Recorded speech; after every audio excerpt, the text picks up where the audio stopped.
What's up guys? So, ito pa rin ba yung ginagamit yung multimeter? Yung manual na kailangan mo pang ikutin yung analog sa gitna para mag-change ng mode. So palitan nyo na yan, gamitin nyo na to, yung bagong digital meter. Lahat na ito ay digital na. Ayan, ito ay galing sa Habotest. Ayan, ang ganda ng kulay, kulay pula talaga. Oh. Yan, lahat dito automatic na. So ito yung included niya, yung kanyang meter talaga. Tapos yung test probes niya. So tara, buksan natin. Ito.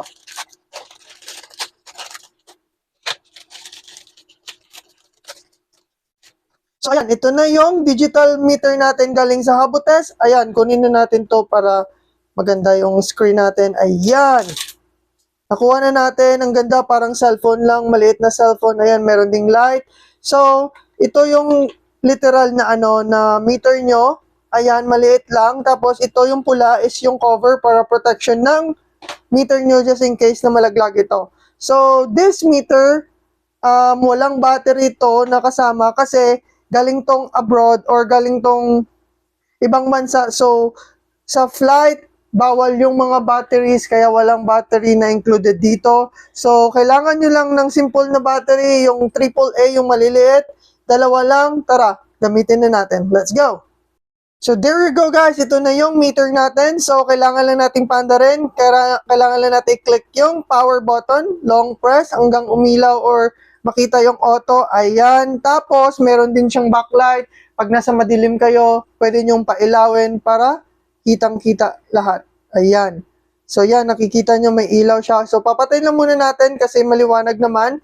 Ayan. So, mga nasa likod ko ay mga bagay na iti-test natin. So, una, kailangan natin i-test yung AC. So, ito, live to. Tingnan natin.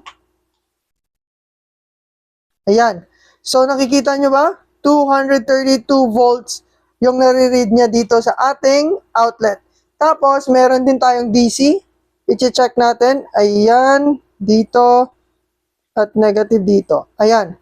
3.16 volts or 3.17 volts pag i-round up natin. DC din yan. Tapos, meron din tayong ilaw na mayroong resistor. So, check natin. Lagay natin dyan. Tapos, dito. Ayan, meron reading.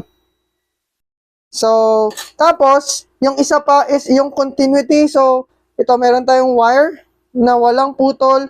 So, dulo to dulo, dapat magsa-sound yan. Ayan, so meaning merong connection, walang putol yung wire natin. Tapos, ang napakaganda dito is meron siyang hold. So, for example, nag-read tayo ng live line. Ayan. Press lang natin to once. Tapos, yan. Now-hold niya yung last result na nakuha mo dyan sa meter. So, isa sa magandang feature ng meter na to is ang kanyang NCV or non-contact mode niya. Long press nyo lang yung NCV, tapos yan, nasa NCV mode kayo. So, sa feature na to is mariread nyo if merong live wire or open wire sa inyong system or sa inyong electrical unit.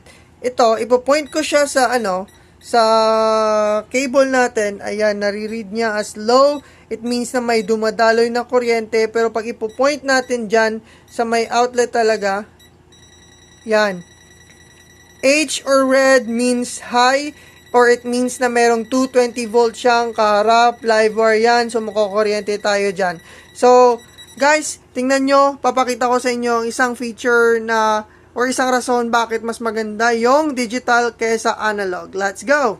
Ito guys, nangyari na to sa akin before kasi makakalimutin talaga ako. So, hindi talaga bagay sa akin yung mga manual. So, dapat talaga sa akin is yung mga automatic. Kasi kahit malimutan ko, plug ko, walang problema. Kasi automatically, ide-detect yan ng meter nyo.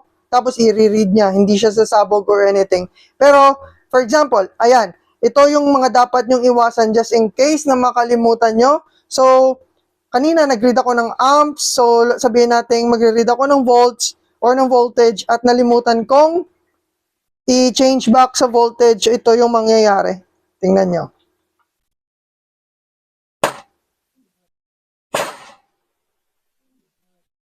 Ayun, sumabog.